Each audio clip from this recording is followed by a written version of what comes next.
अस्सलाम वालेकुम नाज़रीन, महरान टीवी न्यूज़ में अवांखे भलीकार मां आहियां फराशा। सब खां पहिरियां नज़र हेडलाइन ते। सदर आसिफ अली ज़रदारी हाई कोर्ट में एडिशनल जजनि जी मुक़ररी जी मंज़ूरी ॾेई छॾी। कुझु एडिशनल जजनि जे मुस्तक़िल जज तौर तौसीक़ जी भी मंज़ूरी। नोटिफिकेशन जारी। इस्लामाबाद हाई कोर्ट ऐं पेशावर हाई कोर्ट लाइ टे एडिशनल जजनि जी मंज़ूरी। लाहौर हाई कोर्ट में 10 एडिशनल जज मुक़रर करण जी मंज़ूरी। सिंध हाई कोर्ट में जस्टिस ख़ालिद हुसैन शानी जे मुद्दे में 6 महीननि जी बाद।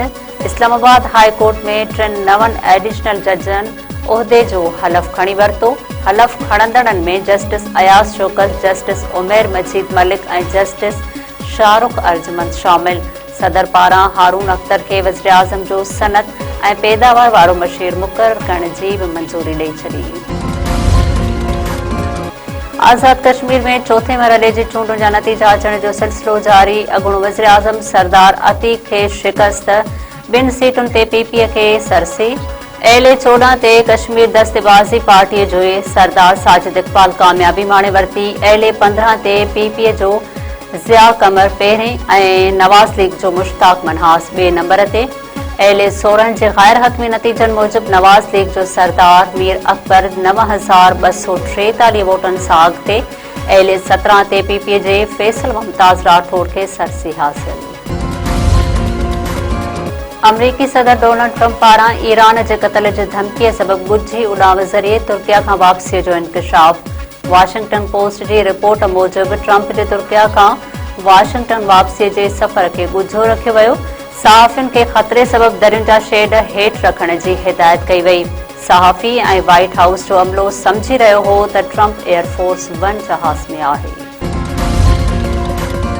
कराची में वापारी नौजवान मीर रज़ा जे क़त्ल जी जांच। SSP अली रज़ा पारां वाक़े वारी हंध जो दौरो। मक़तूल नौजवान जा वारस बि मौजूद हुआ। मीर रज़ा जी DNA टेस्ट लाइ 6 सैंपल कराची यूनिवर्सिटी लैब खे मिली विया। दादो वेझो चांडिया बिरादरी जे धुरियुनि में झेड़ो। नौजवान मारिजी वियो। प्यारो स्टेशन थाणे जी हद में धुरियुनि में झेड़ो। फायरिंग में नौजवान ज़ाहिद हुसैन चांडियो क़त्ल। मक़तूल नौजवान जो लाश ज़रूरी कार्रवाई बाद वारसनि हवाले। धुरियुनि में छिकताण तेज़।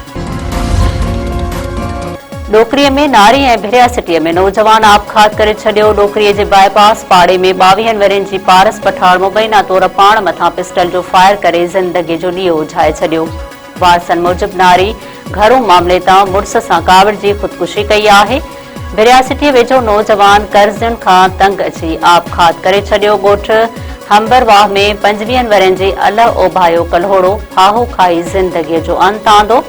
नौजवान जे वालिद हसन कल्होड़ो मूजिबि संदसि पुट ते हज़ारें रुपया कर्ज़ हुयो जेको न ॾेई सघण ऐं गुरबत सबबि हुन आपघात कयो आहे।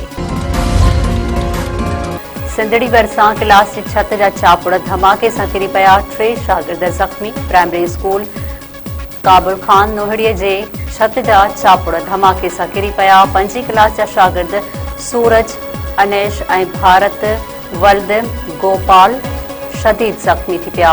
स्कूल इंतज़ामिया मूजिबि काफ़ी भेरा तालीम खाते जे ऑफिसरनि खे शिकायत कई आहे पर को बि अमल न पियो थिए।